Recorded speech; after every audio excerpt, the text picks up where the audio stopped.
Jadi Jokowi ini hadir 10 hampir 1 dekade berkuasa ini benar-benar malapetaka besar bagi republik ini. Malapetaka besar bagi kaum buruh. Malapetaka besar bagi rakyat Indonesia. Presiden Jokowi membuat PP 78 tahun 2015. Sejak saat itu kita sudah melakukan perlawanan terhadap Jokowi. Ya kan? Lantas kemudian mengeluarkan undang-undang Omnibus Law. Lantas ketika Omnibus Law kemudian tadi dinyatakan inkonstitusional bersyarat, bukannya malah memperbaiki, malah membuat perpu. Bermain lagi ketika di MK yang tadi dinyatakan inkonstitusional, putusan keduanya kita dikalahkan. Ya kan? Disahkanlah perpu itu. Itu bentuk cawe-cawe presiden mengintervensi MK. Dan itu terbukti. Ketika lantas kemudian keluar putusan MK nomor 90, dilanjutkan kemarin, apalagi ini ditolaknya gugatan 01, 03, itu mencerminkan bahwa Mahkamah Konstitusi itu adalah mahkamah konspirasi. Mustahil lah itu nggak diintervensi itu Soehartoyo, nggak mungkin. Karena masa dalam satu dalilnya lebih parah lagi, dalilnya salah satu hakim itu menyatakan bahwa nepotisme tidak terbukti.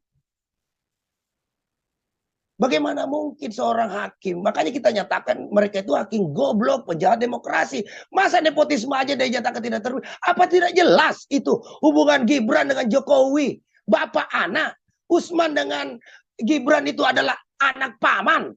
Ya kan? Paman dan ponakan gitu loh. Memang dasar memang sudah goblok semua. Karena akibat ketidakpercayaan kita terhadap lembaga Mahkamah Konstitusi yang harusnya menjadi benteng konstitusi, ya kan, malah menjadi pengkhianat konstitusi, penjahat demokrasi, maka tidak ada cara lain yang dilakukan oleh rakyat Indonesia hari ini dengan melakukan revolusi tadi. Maka tagline May Day Revolution sudah sangatlah tepat melawan rezim Jokowi. Karena rezim Jokowi ini sudah tidak bisa lagi diingatin baik-baik. Udah diingatin baik-baik oleh guru besar. Ya kan, kiai, ulama, habaib, tokoh nasional, akademisi, semua udah bicara, kasih masukan, gak ada dengerin. Buruh bergerak, mahasiswa bergerak, ya kan? Semua gerakan-gerakan sivil, society semua bergerak mengkritisi kebijakan Jokowi. Tapi lagi-lagi Jokowi tidak bergerak. Itu artinya memang rezim ini rezim buta dan tuli, sontoloyo. Jadi sudah harusnya ditumbangkan dengan cara-cara rakyat. Cara-cara rakyat itu bagaimana? Gerakan rakyat itu bagaimana?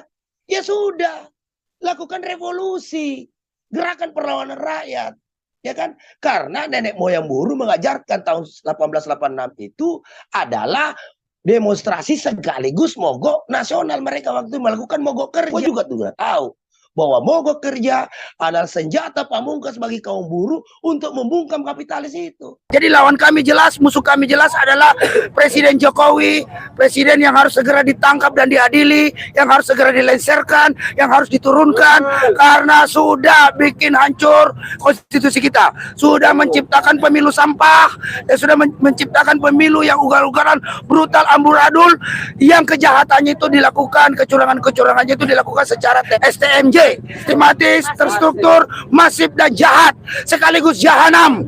Maka dari itu seluruh Indonesia dan pihak kepolisian harus tahu musuh kami ini Jokowi, bukan anda semua pihak kepolisian.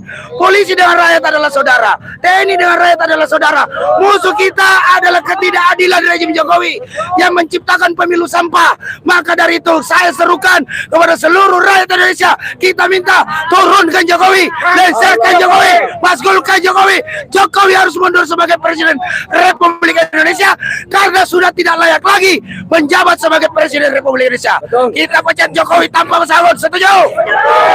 Jokowi itu penakut, Jokowi itu penipu rakyat. Katanya kangen di demo, tapi giliran rakyat datang demo, beton 3 lapis. Katanya kangen di demo, giliran rakyat datang demo, lari ke kandang bebek. Jokowi penakut, Jokowi penipu rakyat, Jokowi mundur. Jokowi